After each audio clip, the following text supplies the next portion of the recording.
সামনে বসা মুসলমান ভাইরা, পর্দার আড়ালের সম্মানিতা মা এবং বোনেরা, প্রশাসনের ভাইরা, বিশেষ করে রাজারহাট থানার সম্মানিত অফিসার ইনচার্জ শ্রদ্ধাভাজন বড় ভাই জনাব মুস্তাফিজুর রহমান, আমার সাথে রংপুর থেকে সফর সঙ্গী হয়ে এসেছেন বড় ভাই জনাব শরীফুল ইসলাম শরীফ, মঞ্চে বসা জাতির শ্রেষ্ঠ সন্তান ওলামায়ে কেরাম, দল মত নির্বিশেষে কোরআনের এই অনুষ্ঠানে যারা আমরা ইবাদত মনে করে এসেছি, এখন এটা ইবাদত চলছে। কি চলছে? নামাজ পড়া আমরা ইবাদত মনে করি, রোজা রাখা ইবাদত মনে করি, কোরআনে কারিমের জন্য যে সময়টুকু ব্যয় হচ্ছে এইটাও ইবাদত। আফদালুল ইবাদাতি তিলাওয়াতুল কোরআন। নফল যত ইবাদত আছে সবচাইতে উত্তম ইবাদত আল্লাহর কাছে কোরআনের তেলাওয়াত। আমরা যেটা কিছুক্ষণ আগে করলাম, পুরো অনুষ্ঠান যেন আল্লাহ ইবাদত হিসাবে কোরআনের বরকতে কবুল করেন, বলেন আমিন।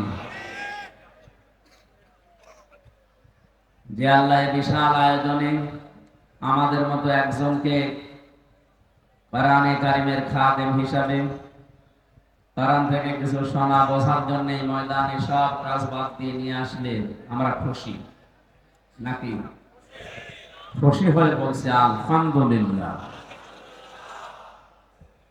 আল্লাহ রাব্বুল আলামিন বলেন, লাইন শাকারতুম লাযিদান্নাকুম ওয়া লাইন কাফারতুম ইন্না আযাবি লাশাদীদ।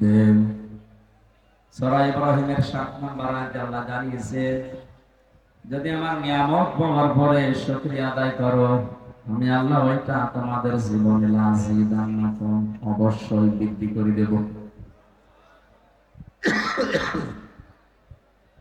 নিয়ামত পাওয়ার পরে কেউ যদি না শুকরি করে, দাম না দেয়, গুরুত্ব না দেয়, ওর জীবন থেকে ওটা ছিনিয়ে নেব, এতটুকুই না ওরে আযাবের ভেতরে ফেলে দেব, বলেন নাউযুবিল্লাহ। এখানে লাইন শাকারতুম শুকরিয়া আদায়, এই শব্দটা মুফাসসিরিনে কেরাম তিনটা বিষয়ের ভেতরে বের করতে পেরেছেন। কেউ যদি কোনো নিয়ামতের শুকরিয়া আদায় করতে চায়, তার পদ্ধতি তিনটা। এক নম্বরে তাকে মুখে স্বীকার করা লাগবে যে এটা ইবাদত, এটা নিয়ামত। আমরা স্বীকার করলাম যে আমাদের জীবনে আজকের এই অনুষ্ঠানটা কোরআনের জন্য এটা নিয়ামত। এটা কি অন্য কথা বাদ দিতে পারেন না? দেখতে পাচ্ছি তো আপনাদের কষ্ট হচ্ছে, কি করা যাবে? আর জায়গা নেই, ওইভাবে বসে থাকেন, দাঁড়িয়ে থাকেন, কথা বলবেন। আমরা 1 ঘন্টা 15 মিনিট কথা বলবো। তো গুরুত্বপূর্ণ একটা বিষয় আজকে আলোচনা হবে, খুব স্থির ভাবে, যেভাবে কোরআন শোনা লাগে ওইভাবে শুনবেন। সাহাবায়ে কেরামের সামনে নবীজি কোরআনের আলোচনা করলেন, তাদের পিঠের উপরে, মাথার উপরে পাখি এঁকে বসতো, মনে হচ্ছিল গাছ এটা। এই ছেলে,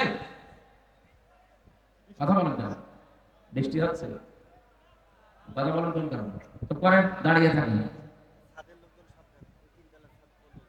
আর ওই ছাদে উঠে তারা বসে আছে, উল্টা পাল্টা করে পড়েছে।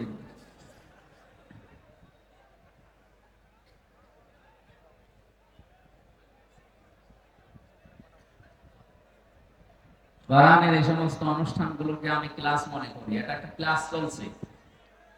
তাই ক্লাসে এসে যদি আপনি কিছু নিয়ে যেতে না পারেন, 1-1.5 ঘন্টা ক্লাসে এসে আপনার তো পুরো সময়টা লস হয়ে যাবে।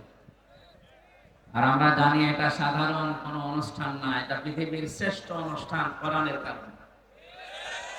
কিসের কারণে? কোরআন যদি এখানে না থাকতো, আসল আমির হামজা হোক আর নকল হোক, আসতে।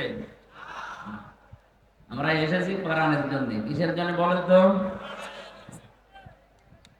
শুকরিয়া আদায়ের প্রথম মাধ্যম হচ্ছে মুখ দিয়ে স্বীকার করা যে হ্যাঁ, এটা আমার জীবনে নিয়ামত।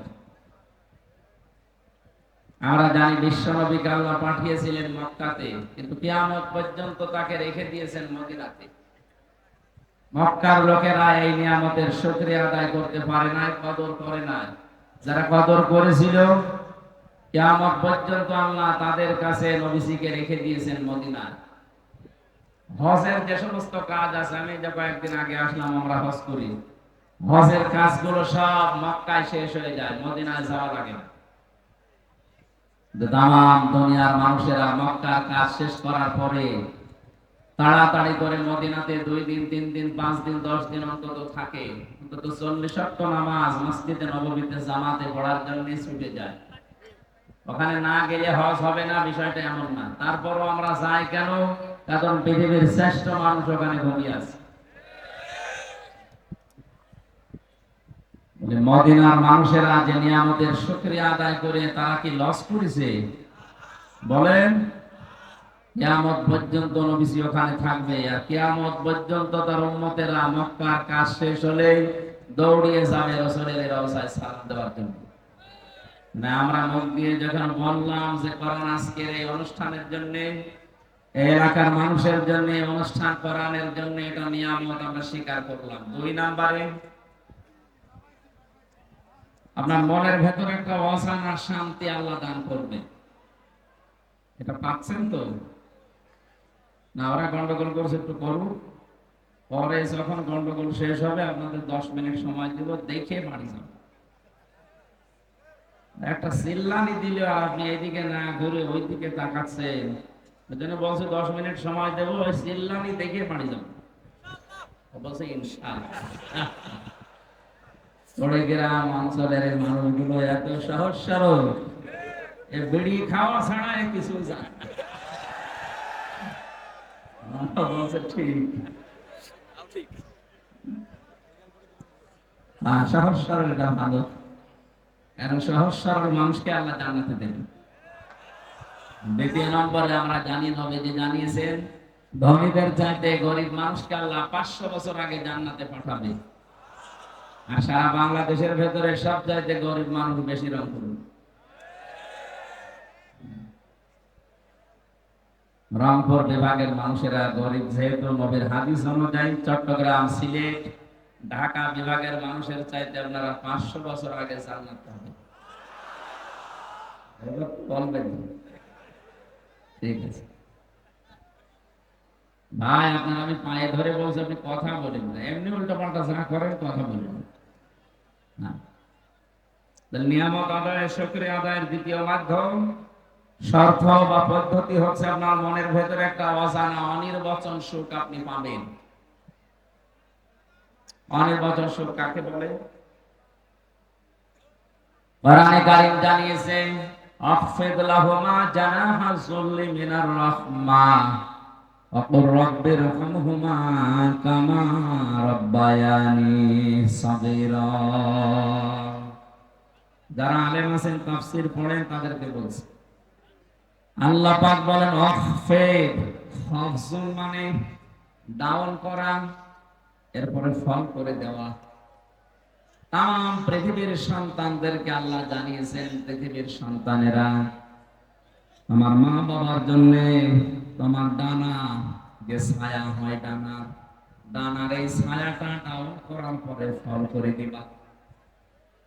আমরা দেখি মানুষের কোনো ডানা নেই, মানুষের আছে বাহু, হাত। আল্লাহ ইয়াদুন দিতে পারতেন, রাবুদা দিতে পারতেন, এই শব্দগুলো আল্লাহ কোরআনে না দিয়ে এখানে জানাহুন দিয়েছেন যে তোমার ডানার সিলদন মানে ছায়া বা নম্রতা। তোর ডানার যে ছায়া হয়, এভাবে ডানা ধরবেন, এই যে নিচে একটা ছায়া পড়ছে, আল্লাহ এই ছায়াকে উদাহরণ হিসাবে আমাদের সাথে সেট করেছেন। তোমার হাতের যে ছায়া আছে, ডানার এই ছায়াটা মা বাবার উপরে এভাবে ডাউন করবা, এরপরে ফল করে দিবা। জ্ঞানী মানুষদেরকে আমি লক্ষ্য করার জন্য বলছি, আল্লাহর উদাহরণটা দেখেন, কি একটা চমৎকার উদাহরণ আল্লাহ আমাদের সাথে সেট করবেন। আমাদের যেহেতু ডানা নেই, ডানা আছে পাখির, আল্লাহ পাখির ডানা হাওলাত করে আমাদের লাগিয়ে দিলেন কেন? কারণ আমাদের ডানার ভেতরে নরম কিছু নেই, সবই শক্ত। আল্লাহ হেলিকপ্টারের ডানা, এরোপ্লেনের ডানা, এই ডানাগুলো লাগাতে পারতেন, পাখির ডানা দিলেন কেন? কারণ হেলিকপ্টারের ডানা ডাউন হয় কিন্তু ফল হয় না, ফল হলে আর উঠবে না। আর আমাদের ডানার ভেতরে নরম সেরকম কিছু নেই। আল্লাহ পাখির ডানা দিয়েছেন এই কারণে, কারণের ভেতরে কিছু বর আছে, পালক আছে, এত সফট, এত নরম, এত কোমল, এত মার্জিত, একটার সাথে আরেকটা যখন লেগে যায় পাখির এই বাচ্চাগুলো নিচে যখন আশ্রয় নেয় তখন একটা কিচির মিচির আওয়াজ দেয়, বাংলা ভাষায় একে বলা হয় অনির্বচন আনন্দ। কুড়িগ্রামবাসী এই আলোচনাগুলো আমি সেমিনারে করি, এই কথাগুলো আপনাদের বুঝে আসছে কিনা আমি জানি না। কাকানকে উদাহরণ আল্লাহ দিয়েছে, বাচ্চাগুলোর এই কিচির মিচির আওয়াজকে বাংলা ভাষাবিদ তারা বলেছেন এটা অনির্বচন আনন্দ বা সুখ। পাখির এই বাচ্চাগুলো, মুরগির এই বাচ্চাগুলো মায়ের এই ডানার নিচে এই সফট নরম কমল মোলায়েম এ পাখার নিয়ে আশ্রয় নিয়ে এটাই জানাতে চাই, মা আমাদের উপরে যত আক্রমণ হোক পৃথিবীর কেউ আমাদেরকে আর দেখতে পাবে না, আমরা নিরাপদে আছি। এই জন্য এই আওয়াজটা আমরা দিলাম, আমরা আনন্দে আছি। আল্লাহ পাক মানুষকে জানাতে চেয়েছে, হামজা তোর মা বাবা যতদিন দুনিয়ায় বেঁচে থাকে তারা যেন মনে করে আমার হামজা থাকলে অন্তত আমাদের আর কোনো চিন্তা নেই। কুড়িগ্রামবাসী, আমার মা বাবা, আপনাদের মা বাবা কি এটা এখন মনে করতে পারছে? বলেন না, পারছে না। কয়েকদিন আগে 6 ভাই বোন মিলে বাবার জমি জায়গা সব লিখে নিয়ে বাবাকে রাস্তায় ছেড়ে দিয়েছে। যা আল্লাহকে বললেন তোর মা বাবা যেন মনে করে যে হামজা থাকতে অন্তত এ সিরাজ থাকতে আমার আর যেন কোনো চিন্তা ভাবনা করা না লাগে। ওই 6টা ভাই বোন সব হায়ার এডুকেটেড, সব অনার্স মাস্টার্স করা, অথচ বাবার সম্পদগুলো সব নিজের নামে লিখে নিয়ে বাবাকে 95 বছর বয়সে রাস্তায় ফেলে দিয়েছে। না, আপনারা দরকার নেই। আমি অনির্বচন শোক এই শব্দটা বোঝানোর জন্য কোরআনের আয়াতটা পড়েছিলাম। আপনি নিয়ামতের শুকরিয়া আদায় যদি করতে চান, এটা ফিজিলালিল কোরআনে সাইয়্যিদ কুতুব লিখেছেন, আপনার মনের ভেতরে একটা অজানা শোক আমার আল্লাহ নিজের পক্ষ থেকে দান করবেন। আপনি মনের অজান্তেই দেখবেন চোখ দিয়ে পানি পড়ছে। ওয়াইদা সামিউ মা উনজিলা ইলার রাসূলি তারা আ'য়ুনাহুম তাফিদু মিনাদ দামি মিম্মা আরাফু মিনাল হক ইয়াকুলুনা রাব্বানা আমান্না ফাকতুবনা মা'আশ শাহিদিন। সূরা মায়েদা 7 নাম্বার পারার 1 নাম্বার পৃষ্ঠার 1 নাম্বার লাইনে 83 নাম্বার আয়াত। এটা তাফসীরে হক্কানিতে আছে। আল্লাহ পাক বলেন, নবী আপনি যখন আমার উম্মত, আমার জনগণের সামনে, আমার বান্দাদের সামনে কোরআন তেলাওয়াত করবেন, এই কোরআন বোঝার মতো যাদের অনুধাবন করার মতো শক্তি আছে, যোগ্যতা আছে, এর মর্মবাণীগুলো যারা বুঝবে, আপনি দেখবেন তাদের চোখ দিয়ে মনে অশান্তি পানি পড়ছে। কোরআনের আলোচনা শুনে সবার চোখে পানি আসবে না এমনটা না। আপনি যদি এর মর্মবাণীগুলো বুঝতে পারেন, আমার মালিক বলতে চাই কি আর আমি করি কি, আপনার বিবেকে যখন নাড়া দেবে, কখন যে আপনি কাঁদতেছেন আপনি নিজেও জানবেন না। নিয়ামতের শুকরিয়া আদায়ের দ্বিতীয় পদ্ধতি বুঝলাম, মনের ভেতরে একটা আনন্দ লাগা লাগবে।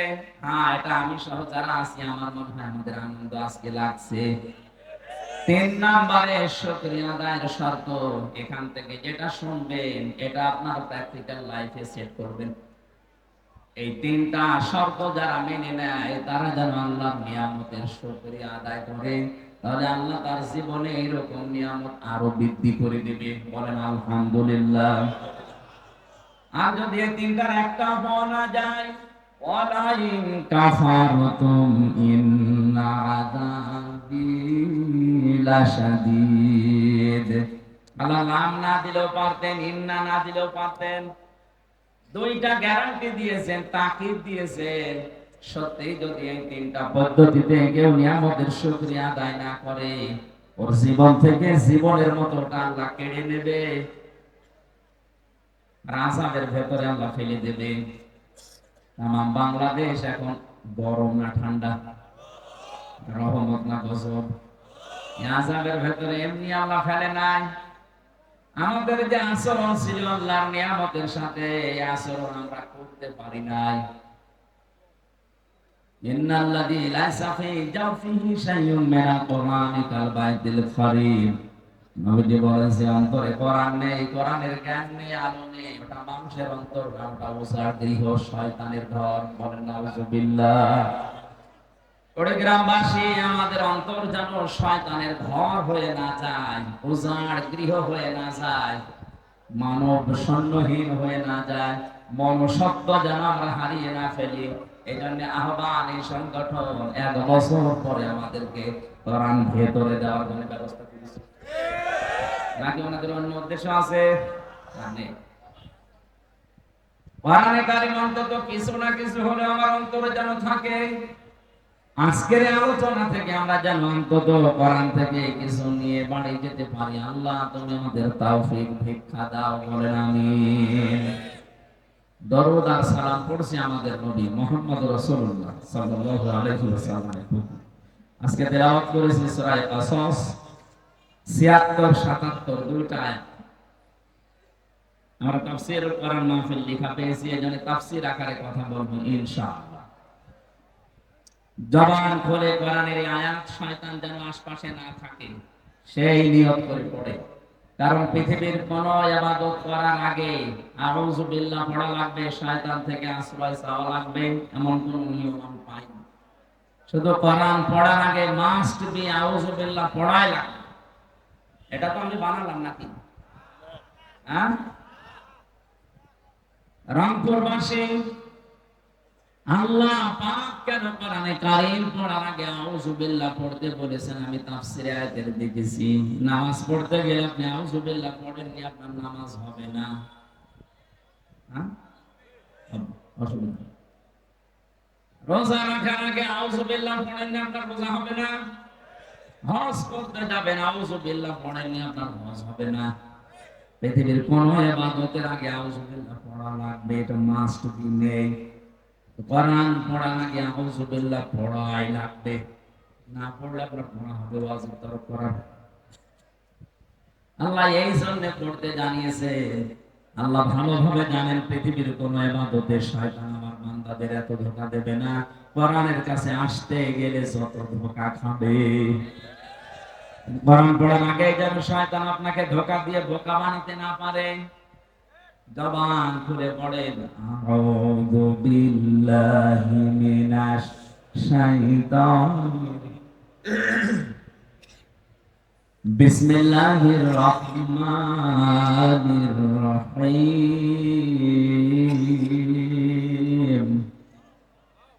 ইন্না কারুনা কানা মিন কওমি মূসা ফাবাগা আলাইহিম। সাদাকাল্লাহুল আযীম। এই পর্যন্ত থাক।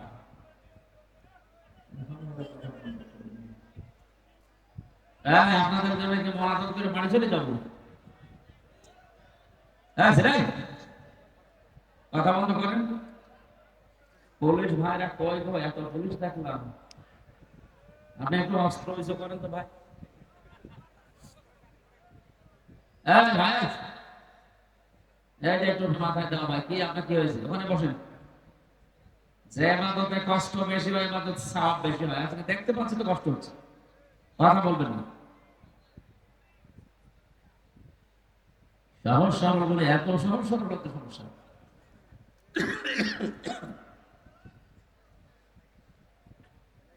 আমার ভাইরা,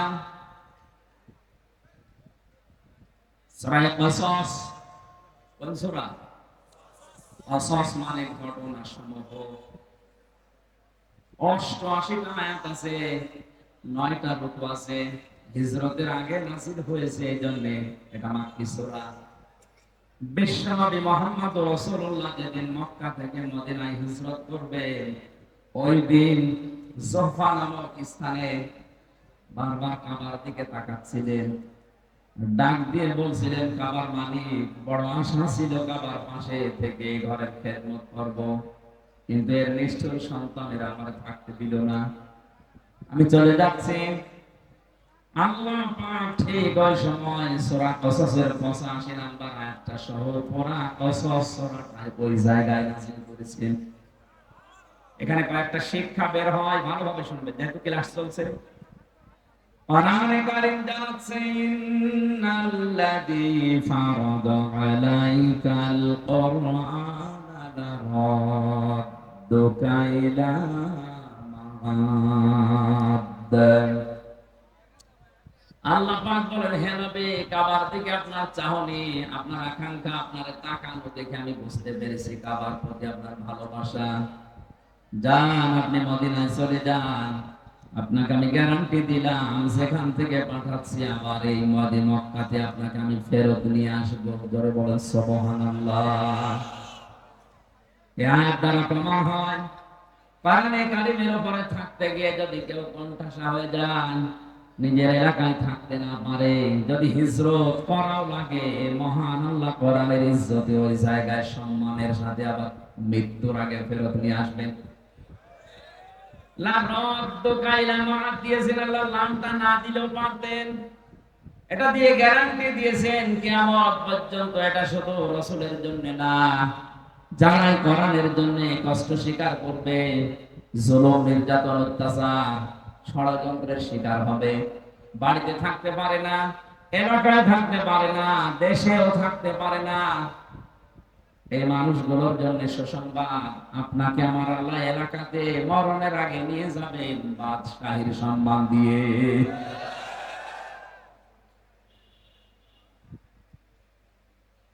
এই আয়াতগুলো নাযিল হওয়ার কারণে আমি 8টা পেয়েছি। তাফসীরে ফি জিলালিল কোরআনে 8টা ভাগে সূরা কসসকে ভাগ করেছে মুফাসসির। আমরা যেখান থেকে পড়েছি এখানে মাত্র একটা ইঙ্গিত দেওয়া আছে শুধু।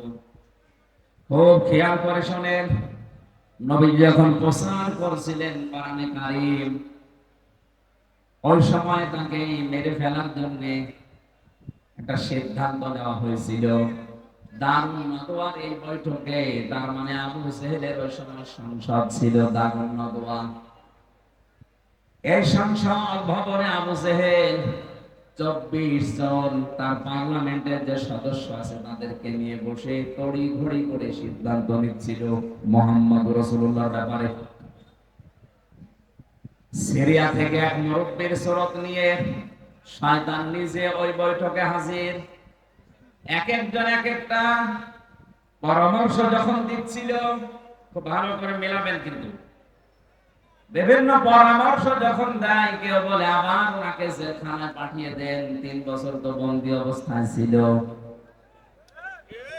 যেই বলে জেলখানায় আবার পাঠিয়ে দেন, ওই যে মুরব্বি, দাড়ি বড় বড়, জোব্বা গায়ে দিয়ে, পাগড়ি মাথায় দিয়ে, হাতে তসবিহ নিয়ে এক কোনায় বসে আছে। এই মুরব্বি বারবার ভেটো দেয়, কি করবেন ওরে জেলখানায় দিয়ে 3 বছর রাখার পরে দেখলেন না ওর জনপ্রিয়তা আরো বেড়ে গেছে। ওরা বলছে ঠিক আছে, তাহলে এটাই হবে না, আর কি করা যায়? আরেকজন পরামর্শ দিচ্ছে, কাজ করেন, দেশ থেকে তাড়িয়ে দেন। সবাই প্রায় ওইদিকে রাজি রাজি। হঠাৎ ওই মুরব্বি ভেটো দিয়েছে, না তাড়িয়ে দিয়ে করবেন কি, ও বাইরের দেশে যে দল পাকাবে। সবাই এবার ঘুরে তাকাচ্ছে, কি গো কোন মুরব্বি তুমি, তোমারে তো দেখি নাই। তোমরা মুরব্বির কথা শোনো, যে দেখবা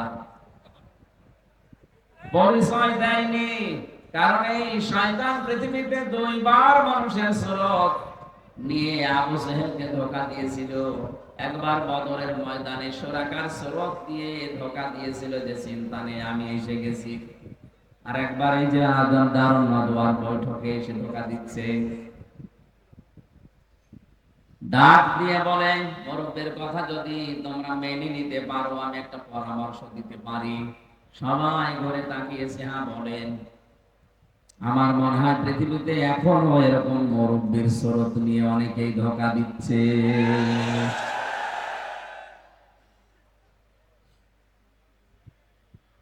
পৃথিবীর কোন জালেমরা এত বড় বড় সিদ্ধান্ত নেয় না, কিন্তু আলেম নামে কিছু জালেম বড় বড় পাগড়ি নিয়ে, জব্বা নিয়ে, সিরিয়ার এই শয়তানের সুরত নিয়ে এসে এমন এমন তাক লাগায়, ঢাক দেয়, শেষে জালেমরা পর্যন্ত দিক দাঁড়া হারিয়ে ফেলে।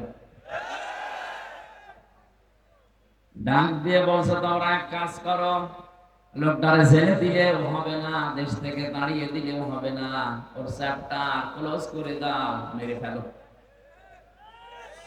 এখানে আমার ইবনে হিশাম বর্ণনা করছেন, সিরাত ইবনে হিশাম যিনি লিখেছেন তিনি বলেন এই যে 24 জন যারা বড় বড় নেতা পার্লামেন্ট সদস্য এই মুরব্বির কথা শোনার পরে কেউ প্রতিবাদ করে নাই, সবাই নিশ্চুপ। কি বুঝলেন এখান থেকে আপনি বলেন? একটা নিরপরাধ মানুষকে মেরে ফেলার জন্য সিদ্ধান্ত দেওয়া হচ্ছে, অথচ একটা লোক কথা বলছে না। 1500 বছর আগে শুধু এরকম হয়েছিল, 1500 বছর পরে এখন পৃথিবীতে এরকম হয় না। এটা আমি এক দেশের কথা না, পৃথিবীর 228টা রাষ্ট্র আছে, যে কোনো এক দেশের কথা বলছি।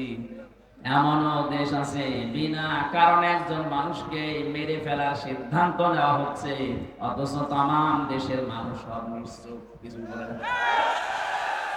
আপনি আবার ঠিক বলে এই দেশের নাম মনে করুন। আমি বলছি কোন দেশের নাম আমি নিজেও জানি না। বলেন তো যে 24 জন মানুষ নিরপরাধ মানুষকে মেরে ফেলার জন্য একজন সিদ্ধান্ত দিল, সব নিশ্চুপ। এরা কি মানুষ না জানোয়ার? সবই তো মানুষের সুরত নিয়ে আছে, একটাও কথা বলে না। আমারও মনে হয় মাঝে মাঝে পৃথিবীটা কেমন যেন হয়ে গেল, বিনা কারণে একজনকে বিপদে ফেলে দেয়, বিনা কারণে একজনের জীবন নাশ হয়ে যায়, গুম হয়ে যায়, আর সারা দেশের মানুষ হাঁ করে তাকিয়ে কিচ্ছু বলে না। বিশ্বনবীকে হত্যার জন্য আবু জেহেল সর্বশেষ ঘোষণা দিল 100 লাল উট দেওয়া হবে। ওই জায়গা থেকে দাঁড়িয়েছে একজন, তার নাম ওমর। এই লোকটা দাঁড়িয়ে বলে 100 লাল উট, হ্যাঁ আমি যাচ্ছি। খোলা দরবারে নিয়ে যাচ্ছিল। আমি ইতিহাস বলার জন্য এখানে বসে না, ঐতিহাসিক প্রেক্ষাপটটা বললাম। শেষ পর্যন্ত নিজে মুসলমান হয়ে গেছে। বাকি যে 24 জন ওখানে বসেছিল, ওই যে মুরব্বী এবার সিদ্ধান্ত নিয়েছে, যাকে পাঠালে সে তো ফেল করেছে, কাজ করো, ওভাবে হবে না। এই 24 জনের ভেতর থেকে এক একজন গোত্র থেকে, এক একজনের বংশ থেকে এক একজন যুবককে রেডি করো, সবাইকে পাঠিয়ে দাও মোহাম্মদের ঘরে আজ রাতের বেলা। 24 জন মিলে মারবে, তাহলে কেউ কারো উপরে দোষ চাপাতে পারবে না। আজ পৃথিবীতে ইমানদারদের বিপদে ফেলার জন্য এই শয়তানের স্রোত নিয়ে অনেকে বিভিন্ন জায়গায় বসে বসে ধোঁকা দিয়ে বোকা বানিয়ে অনেক আলেমকে জেলখানায় পর্যন্ত পাঠাচ্ছে। যারা দায়িত্বে আছে ওদের অত দায় পড়ে নাই যে আমির হামজাকে 3 বছর জেলে রাখা লাগবে না। এর মতো কিছু মৌলবী বিশাল চোপাকায় দিয়ে যে কানের কাছে মুখ নিয়ে বলে আটকে রাখতে পারেন না। বেশি বলে ফেললাম। শেষ পর্যন্ত ওরা 24 জন মিলে রাসূলুল্লাহ ঘরের চারিদিকে দাঁড়িয়ে আছে। প্রতিটি কথা থেকে আপনি দেখবেন একটা একটা করে শিক্ষা আমি নিয়ে আসবো ইনশাআল্লাহ। চারিদিকে ওরা দাঁড়িয়ে আছে, মুহাম্মদুর রাসূলুল্লাহ। জিবরাইল এসে বলে, হে রাসূল, আপনার চারিদিকে ওরা দাঁড়িয়ে আছে খোলা দরবারে নিয়ে, আপনি ওঠেন, সূরা ইয়াসিনের কয়েকটা আয়াত তেলাওয়াত করে এক মুষ্টি বালু হাতে নেন, সামনের দিকে শুধু ফিকে মারেন, বাকি যা করার আল্লাহর কুদরত করবে। নবীজি সূরা ইয়াসিনের আয়াত তেলাওয়াত করলেন, ইন্না জাআলনা ফি আ'নাকিহিম আগলালান ফাহিয়া ইলাল আদকানি ফাহুম মুকমাহুন আলনা মিন বাইনি আইদিহিম সাদ্দাও ওয়া মিন খালফিহিম সাদ্দান ফাআগশাইনাহুম ফাহুম লা ইউবসিরুন। বলেন আল্লাহু আকবার। শুধু সামনের দিকে ফিকে মেরেছিলেন, চারিদিকে কাফেরদের চোখে পৌঁছিয়ে দিয়েছে আমার আল্লাহর কুদরত। ওই আল্লাহর কুদরত এখন দুনিয়ায় আছে না নেই? নবীজি নিজের জামাই হযরত আলীকে ডাক দিলেন, বললেন এই যে টোপলা বাঁধা আছে ছোট ছোট করে, যারা আমাকে হত্যার জন্য এসেছে ওদের এই টোপলা গুলো আমানত। আমি যদি এখন এগুলো নিয়ে পালিয়ে যাই তাহলে আমার আল আমিন নামের কলঙ্ক হবে। কোন নামের? আরো জোরে। ওরা আমাকে আল আমিন নাম দিয়েছে আর সাদিক নাম দিয়েছে। এখন যদি এগুলো নিয়ে আমি পালিয়ে চলে যাই রাতের আধারে, আমার আল আমিন নামের কলঙ্ক হয়ে যাবে। সুতরাং তুমি আমার বিছানার উপরে আমার চাদর গায়ে দিয়ে মোড়া দিয়ে শুয়ে পড়ো, বাকি যা করার আমি তোমার বলি। চাদরটা সামনের দিকে একটু মোড় দিয়ে রাখবা, পা দিয়ে পেছনে আটকিয়ে রাখবা। 3 দিন পরে মদিনায় আমার সাথে দেখা করবা। আর এখানে যে কয়টা টোপলা আছে প্রত্যেকের নাম লেখা আছে, ঠিকানা দেওয়া আছে। সকালবেলা তার বাড়িতে যেয়ে পৌঁছিয়ে দিয়ে আসবা। কয়েকটা কথা বলেছিলেন নবীজি তাকে। 1 নম্বরে চাদরটা মোড়া দাও, 2 নম্বরে 3 দিন পরে আমার সাথে মদিনায় দেখা করো, 3 নম্বরে আমানতগুলো নাম অনুযায়ী বাড়িতে পৌঁছিয়ে দাও। হযরতে আলী বলেন ওই সময় আমার 100% নবীর কথা বিশ্বাস হয়েছে, অন্তত 3 দিনের ভেতরে আমার মরণ হবে না। 3 দিনের ভেতরে যদি আমি মরে যাই তাহলে নবীর কথা মিথ্যা হয়ে যাবে, আর আল্লাহ পাক নবীকে মিথ্যাবাদী বানাবেন। সুতরাং 3 দিন আমার আর চিন্তা নেই। নবীজি চলে গেলেন ওখান থেকে। কাফেরেরা ওই সময় এসেছে, ঘরের ভেতরে প্রবেশ করে বিছানার উপরে তাকে দেখে বলে তো পাওয়া গেছে। একজন বলে দাও তো, আরেকজন বলে দাঁড়াও দেখি।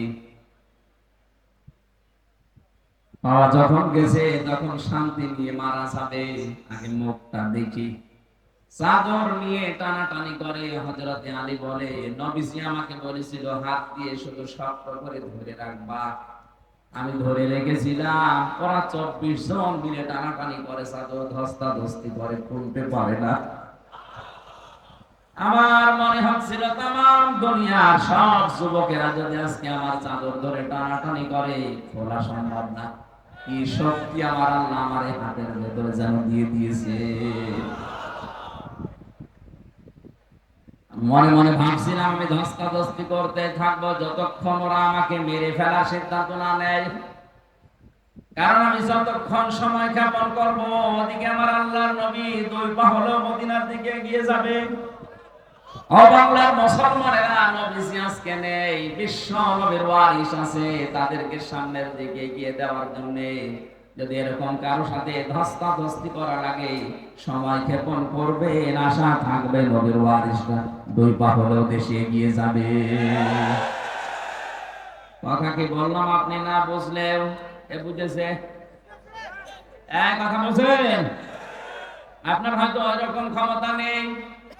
বাতিল যখনই আসবে, রাম আর বামরা যখনই বিভিন্ন স্রোত নিয়ে আসবে আলেমদের বিপক্ষে অবস্থান নেওয়ার জন্য, আপনি ধস্তাধস্তি করে হলো, নড়াচড়া করে হলো সময় ক্ষেপণ করবেন, বাধা দেবেন যেন আলেমরা একটু এগিয়ে যেতে পারে। হযরতে আলী বলেন যখন ওরা আমাকে মেরে ফেলার সিদ্ধান্ত নিয়ে ফেলেছে যে না আর দরকার নেই, তখন আমি ছেড়ে দিলাম। আমার মুখটা দেখার পরে গরম দেয় কে, কোথায় মোহাম্মদ, তুমি এখানে কেন? বললাম তোমাদের এত কথার জবাব দেওয়ার জন্য আমি এখানে শুয়ে পড়ি নাই, শুয়ে আছি একটা কারণে। ওই যে টোপলাগুলো দেখতে পাও তোমাদের আমানত রাখা আছে, যার যারটা আমি তার কাছে পৌঁছিয়ে দেব। ও বাংলার মুসলমানেরা, কি বুঝলেন এখান থেকে? শুধু শোনা না, যেই নবীর জীবন মরণ নিয়ে টানাটানি, নিজের জামাইকে যিনি মৃত্যুর বিছানায় রেখে যাচ্ছে, তারপরেও যেন আমানতের দায়িত্ব নষ্ট না হয়। আজ বাংলার 1628 জন মানুষ দায়িত্বে আছেন।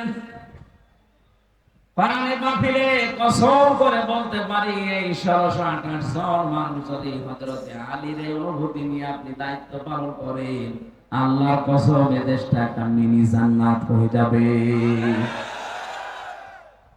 কেউ এই দেশের সম্পদ নিয়ে আর বেগম পাড়া বানাবে না, কারণ এটা আপনার সম্পদ না। এ দেশের কোন মানুষের ক্ষমতা নেই নিজের পয়সা উপায় করে বেগম পাড়া বানানো, এটা সব জনগণের সম্পদ। এটা তো আমানত হিসাবে আপনি পেয়েছেন। এই আমানতের দায়িত্বটা যদি আপনি পালন করতে পারতেন, সত্যি কথা বলছি, কারো জন্য ব্যাংকের টাকা কেউ ফ্রিজে রেখে দেয়, কেউ বালিশের ভেতরে রেখে দেয়।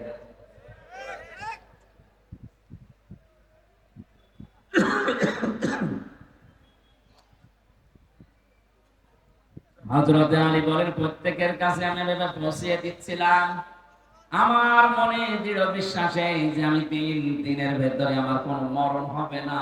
বিশ্ব নবীর কথা আমার মদিনায় সাক্ষাৎ করাই লাগবে, এ সুযোগ আল্লাহ আমারে দেবেন। নবীজি ওখান থেকে বের হয়ে আবু বকরের বাড়িতে ডাক দিলেন, আসসালামু আলাইকুম ইয়া আবু বকর। সঙ্গে সঙ্গে ভেতর থেকে জবাব দিয়েছে, লাব্বাইক ওয়া সাদাইক ইয়া রাসূলুল্লাহ। নবীজি বলেন, আবু বকর, আমি তো খুব জোরে ডাক দেই না, মৃদু স্বরে একটা আওয়াজ দিলাম, তুমি জলদি করে দরজা খুলে দিলে, গভীর রজনীতে ঘুমাওনি। সিদ্দিক আকবর বলে, হে রাসূল, শুধু আজকের রাতটা না, 6 মাস আগে আপনি আমাকে একটা ইঙ্গিত দিয়েছিলেন। দেখতে দেখতে সবাই তো চলে গেল আবু বকর, কোন দিন জানি আমারও হিজরত করা লাগে। যদি আমি হিজরত করি, তোমার সাথে নিতে পারি। আপনি বলেন না যে নেব, শুধু পারি বলেছিলেন। ওই দিন থেকে শুরু করে আমি 2টা বিষয় লক্ষ্য করে রেখেছি। 2টা উট আমি কিনে এক ইহুদির কাছে লালন পালন করতে দিয়েছি। 2 নাম্বার, ওই দিন আমি নিজে আমার টোপলা বেঁধে দরজার সাথে পেট লাগিয়ে আছি, তখন আল্লাহর নবী আমার একটা ডাক দেয়, আলাইহিম। আল্লাহ পাক বলেন, অবশ্যই কারণ ছিল মুসার বংশধর, মুসার বংশের লোক, তার কওমের জাতির লোক, এবং সে তাদের প্রতি বিদ্রোহ করেছিল। ওয়াতাইনাহু মিনাল কুনুসি মা ইন্না মাফাতিহাহু লাতানু বিল উসবাতি উলিল কুওয়া। আমি কারণকে এত সম্পদের মালিক বানিয়েছিলাম, একদল শক্তিশালী যুবক তার সম্পদের শুধু চাবি বহন করার জন্য লাগতো। পরিগ্রামবাসী, এখান থেকে একটা শিক্ষা নেওয়া যায়। চাবি বহন করতে যদি একদল শক্তিশালী যুবক লাগে, তালা বহন করার জন্য কত দল লাগবে বলেন? কারণ 20টা চাবি মিলে একটা তালার সমান হয় না। কথা বলো না কেন? তালা যদি এত হয়, তাহলে সিন্ধুক, বাক্স, ব্যাংক ব্যালেন্স কত ছিল, আরে ব্যাংকে সম্পদ কত ছিল, মাথায় ধরবে না। আল্লাহ রাব্বুল আলামিন বলেন, ওই সময় কারণকে ওই জাতির লোকেরা 5টা বিষয় উপদেশ দিয়েছিল, বিশেষ করে যারা সৎ সম্মানিত আলেম ওলামা তারা। আজও জাতির ভেতরে যারা টাকাওয়ালা মানুষ আছে, আপনার টাকা কোন কাজে ব্যয় হচ্ছে, আপনাকে আমি কোরআনে কারীম দিয়ে 5টা বিষয় উপদেশ দিচ্ছি, ভালো করে মিলাবেন। ওই সময় আলেমরা কারণকে ডাক দিয়ে বলেছিল, إذ قال له قومه لا تفرح। আনন্দ করো না বেশি। আজ টাকাওয়ালাদের আনন্দ আছে না নেই? কথা বলা লাগবে। আপনি দেখেন, এই দেশে ইসলাম বিরোধী যত কাজ, সব কিছুর মূলে টাকাওয়ালারা, আর পেছন দরজা দিয়ে নাড়াচাড়া দেয় ক্ষমতাওয়ালারা। এমন এমন গানের অনুষ্ঠান দিয়েছে যেটার দ্বারা আল্লাহর আরশ পর্যন্ত কেঁপে যায়। যে সমাজে বিশৃঙ্খলা ও অশ্লীলতা বেড়ে যায়, মহান আল্লাহ সেখানে নতুন নতুন করে গজব নাযিল করেন। তার ভেতরে অন্যতম এই তাবদাহ। আপনি মনে করছেন এটা আল্লাহ এমনি দিয়েছে? ঢাকা শহরে যত নাইট ক্লাব আছে, গ্রাম্য মানুষ তো বুঝতেছেন না কি যে হয় সেখানে। আল্লাহ জানে, আর ফেরেশতা জানে, আর যারা করে তারা জানে। মানুষ যে এত নিচে নামতে পারে, 4-5 জন মিলে একাধারে ধর্ষণ করছে, আর একজন করে ভিডিও করছে, দেখছে, এটা কোনো পশুর দ্বারা সম্ভব না।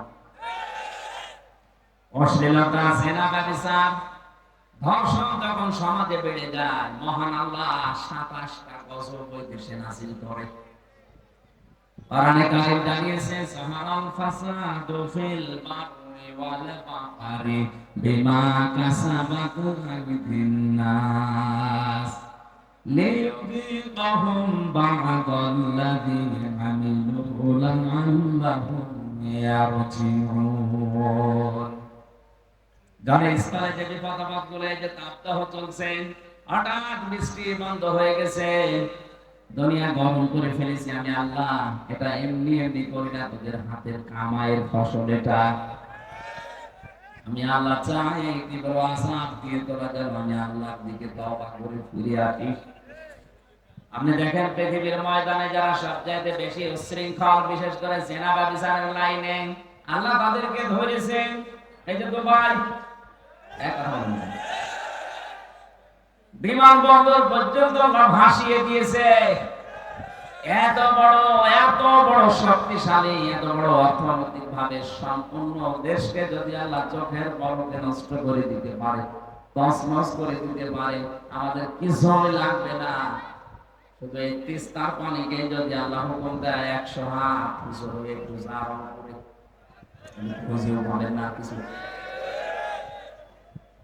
অনেকে বলে এটা প্রাকৃতিক দুর্যোগ, শয়তান প্রাকৃতিক দুর্যোগ বলে কিছু নেই, এগুলো সব আমার আল্লাহর গজব।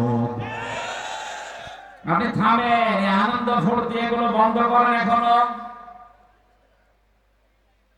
বিভিন্ন নাম দিয়ে দিবস বানিয়ে বানিয়ে যেটা আনন্দ করছে, একটা কোরআনের সাথে হাদিসের সাথে মিলছে না। মানে আনন্দ আপনি করবেন ইসলামের সীমার ভেতরে থেকে। এমনকি আজকে ঈদুল আযহা, ঈদুল ফিতরকেও মানুষ এমন আনন্দের জায়গায় নিয়ে গেছে যেখানে কোরআনের নিয়ম নেই। ঈদুল আযহা, ঈদুল ফিতরের শিক্ষা কি ছিল? আগে ত্যাগ, এরপরে ভোগ। কথা বলেন কেন? 1 মাস রোজা রেখে আপনি আনন্দে খাবেন, লাফাবেন না। আগে সাদকা দেন, আগে ফিতর দেন। ওইটা দিয়ে গরিব মানুষেরা সেমাই কিনবে, চিনি কিনবে, খাবার কিনবে, ওর বাচ্চারা আনন্দ করবে, উল্লাস করবে, খুশি হবে। ওইটা দেখে আপনি খুশি হবেন। আগে শুধু খাবেন, আমার হবে না। ঈদুল আযহাতেও তা কুরবানি জবাই করে নিজে আগে খেয়ে মরবেন না, আগে জবাই করে গোশত গরিবকে দিয়ে আসেন। গরিব মানুষেরা খাবে, আনন্দ করবে, হাসবে, ওদের হাসি দেখে এরপরে আপনি খাবার খাবেন। কথা বলেন না কেন? ইসলামী তো দিবস ছিল মাত্র এই দুইটা, আগে ত্যাগ, এরপরে ভোগ। আপনি বলেন তো এই দুইটা দিবস মত দিয়ে যত দিবস এই বাংলাদেশে এখন চলছে, সে যে নামেই হোক, আমি নাম নিলাম না, আন্তর্জাতিক সাম্রাজ্যবাদী যারা আমাদের পকেটের টাকাগুলো একদিকে ছিনিয়ে নেওয়ার জন্য নতুন নতুন দিবস বানিয়েছে, আর একদিকে আমাদেরকে এই বিশৃঙ্খলা, অশৃঙ্খলা, যৌনতায় ভাসিয়ে দেওয়ার জন্য ব্যবস্থা করে দিয়েছে। আমি আবার বলছি, ঈদুল আযহা, ঈদুল ফিতর বাদ দিয়ে দুনিয়ায় এমন কোন দিবস আপনি পাবেন না যেখানে আগে ত্যাগ, এরপরে ভোগ, আগে ভোগ, এরপরে ত্যাগ। কথা বলেন না? 14 ফেব্রুয়ারি পালন করে মানুষ, বলেন না কেন?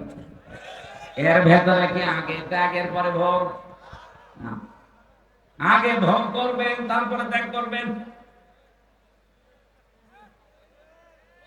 আমাদের উচিত হচ্ছে যে দিবসের সাথে কোরআনের, হাদিসের এবং বাস্তবতার মিল নেই, ওটা পালন করে আমরা নিজেদের সম্পদগুলো আনন্দ করতে যে নষ্ট করব না।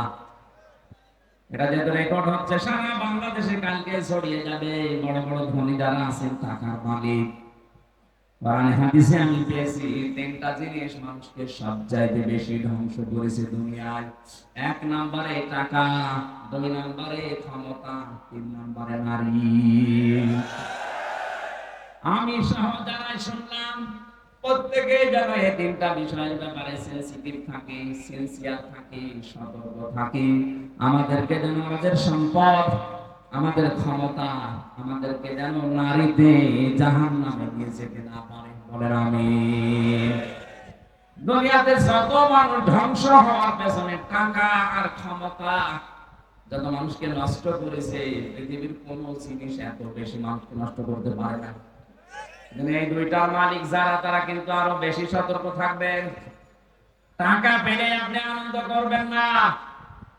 নবীজি জানিয়েছেন কিয়ামতে আল্লাহ প্রতিটি মানুষকে নিজের সামনে দাঁড় করাবেন, মা তাযালু কাদামা বানি আদম ওয়াক্তি ইয়াউমাল কিয়ামাতি হাত্তা ইসালান খামসিন আন উমরিহি ফিমা আফনা ওয়া আন শাবাবিহি ফিমা আবলা ওয়া মালিহি মিন আইনা ইকতাসাবাহু ওয়া ফিমা আনফাকাহু ওয়া আন ইলমিহি মাযা আমিলা ফিহি মুত্তাফাকুন আলাইহি।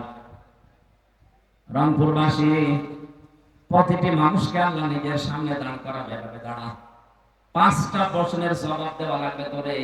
নবীজি বলেন, জবাব যদি সঠিকভাবে দিতে না পারে, ও সামনেও যাবে না, পেছনেও যাবে না, জায়গায় দাঁড়িয়ে থাকবে। আমি সহ যারা এখানে আছি, মনে করেন এখন আমাদের চলছে ওইটা, ময়দানে মাহশার কায়েম হয়ে গেছে, মহান আল্লাহ তার সামনে হামজাকে দাঁড় করিয়েছে। আমার এই 33 বছর জীবনটা নিয়ে আমি দাঁড়িয়েছি। কয় বছর বলেন বলেন? আমি 33 বছর জীবন নিয়ে দাঁড়ালাম। সভাপতি 60 বছরের জীবন নিয়ে দাঁড়িয়েছে। আমি নিজের জীবনটা নিয়ে মনে করেন আমি দাঁড়িয়ে আছি মহান আল্লাহর সামনে। নিজের দিকে তাকিয়ে আজকের ওয়াজটা আপনি মিলাবেন। আল্লাহ যদি জিজ্ঞাসা করে, হামজা এই সারাটা জীবন কি করবি বলতো, আপনি কি মনে করেন আমি 33 বছরের জবাব সঠিকভাবে দিতে পারবো? আমি একা থাকলে আমার মাঝে মাঝে মনে হয়, আল্লাহ পাক যদি বলে হামজা কিয়ামতের ময়দানে 2024 সালের এপ্রিল মাসের 30 তারিখ পর্যন্ত করে মাফ করে দিলাম, শুধু মে মাসের 1 থেকে এই যে 5 তারিখ, আজকে 1 থেকে 4 তারিখে 4 দিনের হিসাব দিয়ে তুই জান্নাতে চলে যা। আমার তো 4 দিনের হিসাব সঠিকভাবে দেওয়া সম্ভব না। আপনারা পারেন না? এখানে শব্দটা ছিল উমরিহি ফিমা আফনা। 4 দিন না 4 বছর না, পুরা জীবনের হিসাব আল্লাহ পুঙ্খানুপুঙ্খানু। সুম্মা লা তুসআলুনা ইয়াওমাইদিন আনিন নাঈম। প্রতিটি নিয়ামতের সঠিক জবাব আপনার কাছ থেকে নেবে। আজকের এই আওয়াজটা যদি, ওয়াজটা যদি আজ সবাই আমরা সত্যি নিজের মনে করে মেনে নিতে পারতাম, আমার জীবন পরিচ্ছন্ন হয়ে যেত। হাদিসটা যদিও দুর্বল, আমি শিক্ষার জন্য বলছি। খলিফাতুল মুসলিমিন হযরত ওমর ইন্তেকালের 12 বছর পর তার সন্তান আব্দুল্লাহ স্বপ্নে দেখলেন বাবা যেন সুন্দর কাপড় পরে ভেজা নিয়ে গোসল করে আসতেছে বাড়ির দিকে। ডাক দিয়ে বলে, বাবা কোথায় ছিলেন? 12 বছর আপনাকে আমি দেখি নাই। হযরত ওমর বলে, সন্তান আমার, 12টা বছর দুনিয়ার জীবন আমি ছেড়েছি, এই 12 বছর মহান আল্লাহর কাছে আমার জীবনের হিসাব দিচ্ছিলাম। শেষ পর্যন্ত মহান আল্লাহ আমাকে মাফ করে দিয়েছে। আমি সেদিন পঞ্চগড়ে একটা মাহফিল ছিল, ঠাকুরগাঁও রানী শঙ্কর, ওখানে বিচার ব্যবস্থার উপরে কথা বলতে গিয়ে বলেছিলাম, মহান রব্বুল ইজ্জত কিয়ামতে যে বিচার ব্যবস্থা সাজাবেন, 3টা পদ্ধতিতে আল্লাহ বিচার করবেন। কয়টা? বলেন বলেন। আল্লাহর বিচার ব্যবস্থায় কোনো অবিচারের লেশ মাত্র নেই, আছে? না না। আল্লাহর বিচার ব্যবস্থায় ন্যায় বিচার করলে কেউ বাঁচবে না, সবাই ধরা খাবে। তাহলে অবিচার তো নেই, ন্যায় বিচার করলেও কেউ বাঁচবে না। কি করবে উনি? একটা রাস্তা খোলা আছে, মহান আল্লাহ যদি অবিচার, তো আমরা বিশ্বাস করি যে আল্লাহ বিচার করবে না, ন্যায় বিচার করলেও ধরা খাবো। 3 নাম্বার একটা পথ খোলা আছে, মহান আল্লাহ যদি দয়া করে মাফ করে দেয়, তাহলে আমি জানা পাবো। হযরত ওমর বলে, সন্তান আমার, 12টা বছর মহান রব্বুল ইজ্জত আমার জীবনের ছোটখাটো বিষয়গুলো জিজ্ঞাসা করছিলেন, আমিও যেভাবে জবাব দিচ্ছিলাম। শেষ পর্যন্ত আল্লাহ বলেন, ওমর, আমার নামের খাতির করে আমি মাফ করে দিলাম। মানে এখন জান্নাতের নহর থেকে গোসল করে পোশাক পরে জান্নাতের দিকে যাচ্ছি। কুড়িগ্রামবাসী যার জান্নাতে যাওয়ার গ্যারান্টি দুনিয়ায় আল্লাহ সার্টিফিকেট আকারে পাঠিয়ে দিয়েছিলেন যে ওমর তুমি জান্নাতি, আকাশের তারকার চাইতে তার জীবনে নেকির কাজ বেশি ছিল। কোন রাস্তা দিয়ে গেলে শয়তান 40 দিন ভয় পেত রাস্তায় আসতে। এই লোকটার যদি 12টা বছর লাগে তারপর আল্লাহ মাফ করে দিয়েছে, বলেন তো আপনার আমার কতদিন লাগতে পারে?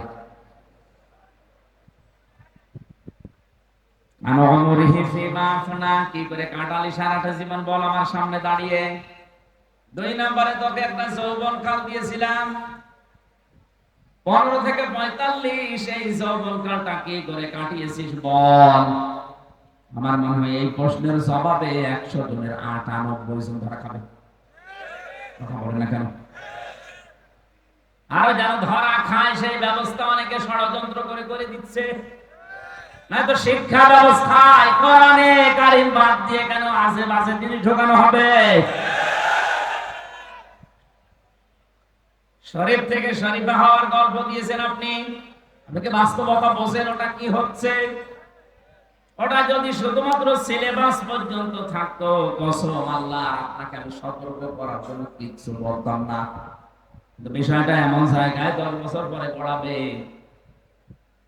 সকালবেলা আপনি বলেন যে আমি শরীফ, বিকালে বলছেন না আমার কেমন যেন শরীফা শরীফা লাগছে।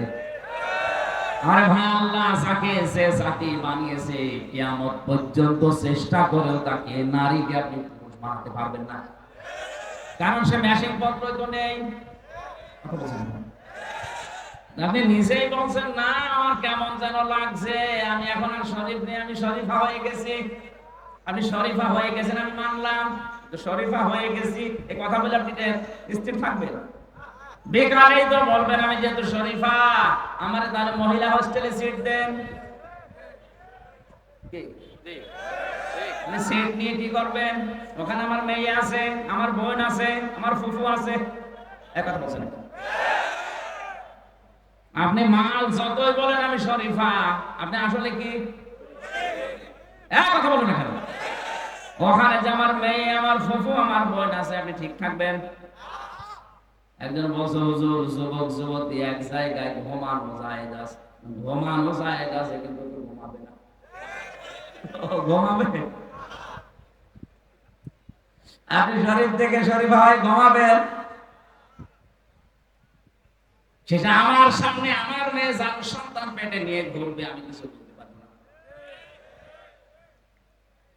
আমাদের যৌবন বয়সের হিসাব যেন দিতে না পারি, অনেকে শিক্ষা ব্যবস্থায় উল্টা পাল্টা জিনিস ঢুকিয়ে আমাদের নষ্ট করার পায়তারা করছে।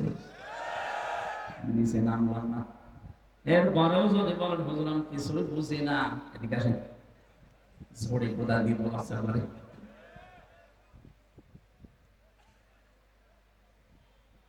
3 নাম্বার আল্লাহ জিজ্ঞাসা করবেন যতটুকু মাল উপার্জন করেছিলে কোন কোন রাস্তা দিয়ে, ওই রাস্তা বলো।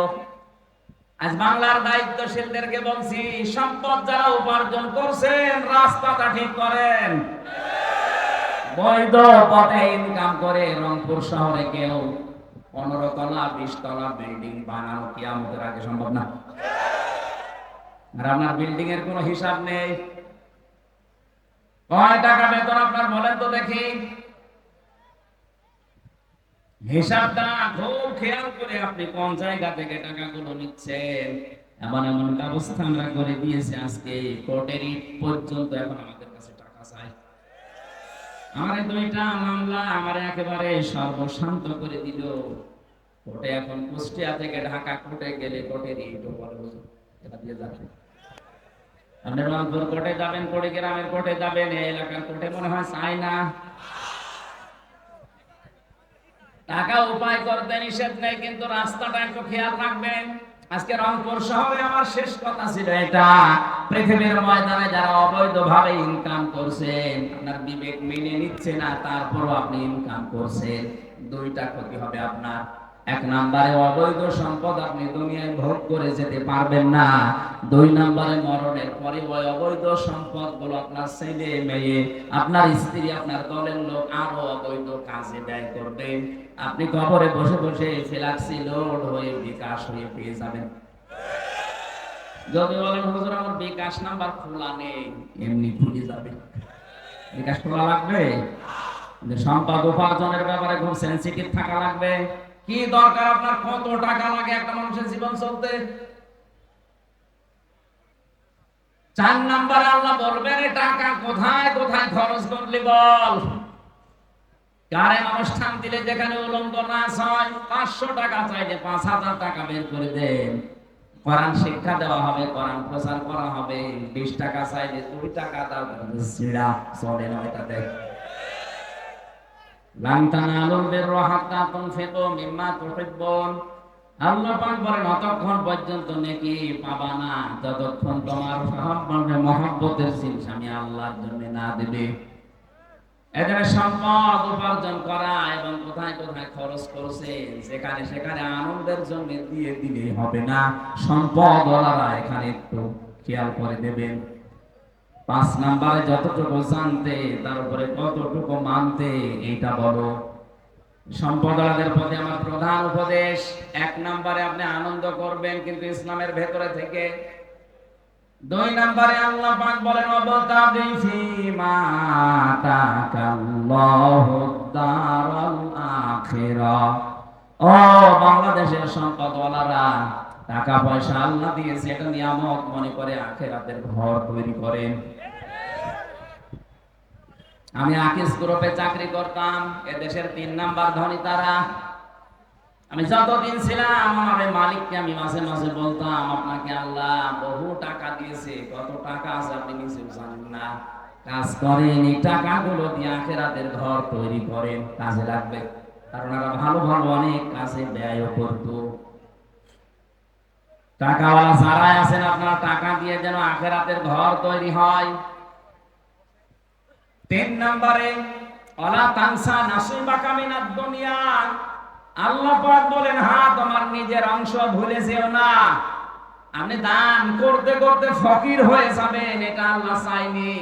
যার যে স্ট্যাটাস তাকে ওই অনুযায়ী চলা লাগবে। রংপুরের যিনি মেয়র আজকে ছিল আমার সাথে, উনি ঢাকা থেকে রংপুরে নেমেছে, ওখান থেকে ওনার বাড়ি মনে করেন 2 কিলোমিটার দূরে।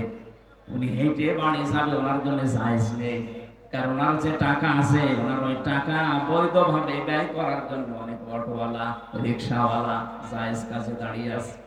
তাদেরকে 50টা টাকা দিয়ে আপনি বাড়ি পর্যন্ত যান, ওর ওই 50 টাকা দিয়ে ওর ব্যবসার সংসার চালাবে, আর আপনি এখান থেকে 50 টাকা ওকে দিয়ে আপনি সঠিকভাবে বাড়ি পৌঁছাতে পারবেন। এখন যদি বলেন না আমি হেঁটে বাড়ি যাব, আপনার জন্য জায়েজ নেই। হেঁটে বাড়ি যাওয়া জায়েজ আছে তার জন্য, যার কাছে কিছু নেই। ওয়ালা তানসা নাসিবাকা মিনাদ দুনিয়া। দুনিয়ার যে অংশ এইটা পেতে আপনি ভুল করবেন না, এটা আপনি সঠিকভাবে চালান। তাহলে এখান থেকে শিক্ষা কি? যার যে স্ট্যাটাস, যার যে যোগ্যতা, যার যে জায়গা, ওই জায়গায় সে যেন সঠিকভাবে চলে। আমি আমির হামজা, আমারে আল্লাহ যা দিয়েছে, আমার বাবারে যা দিয়েছে, আমি যদি এখন 20 টাকা গজের কাপড় পরি আমার জন্য জায়েজ নেই। আমার পরা লাগবে কমপক্ষে 250, 300, 500 টাকার গজের কাপড়, কারণ ওই যোগ্যতা আল্লাহ আমার এখন দিয়েছে। কথা বলেন কেন? এমন ধনী মানুষ আছে 25 টাকা গজের কাপড় কিয়ামতের আগ পর্যন্ত পরবে। কৃপণ হওয়া যাবে না। যে সম্পদ আল্লাহ দিয়েছে, যে অংশ দুনিয়ায় দিয়েছে, ওইটা আপনি ভোগ করতে পারেন, জায়েজ হবে, কোনো অসুবিধা নেই। এক লোক বউকে বলছে আমি নামাজে যাব, আমার টুপিটা একটু ময়লা পরিষ্কার করে দাও। বউ কেসে দিয়েছে টুপি পরিষ্কার করার জন্য, কিন্তু ওই দিন আর সূর্য ওঠে নাই, রোদ নেই, এজন্য টুপি আর শুকায় না। চিন্তা করছে ভেজা টুপি মাথায় দিয়ে গেলে মাথা আমার ঠান্ডা লেগে যাবে। স্ত্রী কাজ করছিল চুলার উপরে, টুপিটা এভাবে ধরেছে যেন শুকিয়ে যায়, আল্লাহর ইশারা হাত থেকে পড়ে আগুন লেগে গেছে। টুপির ওই ছাই তুলে কুলি করছে, দাঁত মাজার পর পানিগুলো যখন কুলি করে ফেলে দেয়, বলছে আল্লাহ টাকাগুলো পানিতে ফেললাম। টাকা পানিতে পেয়েছে। কৃপণতা করা যাবে না। যার যে অংশ আছে দুনিয়ায়, ওইটা আপনি পালন করেন, পান, ভোগ করেন, অসুবিধা নেই।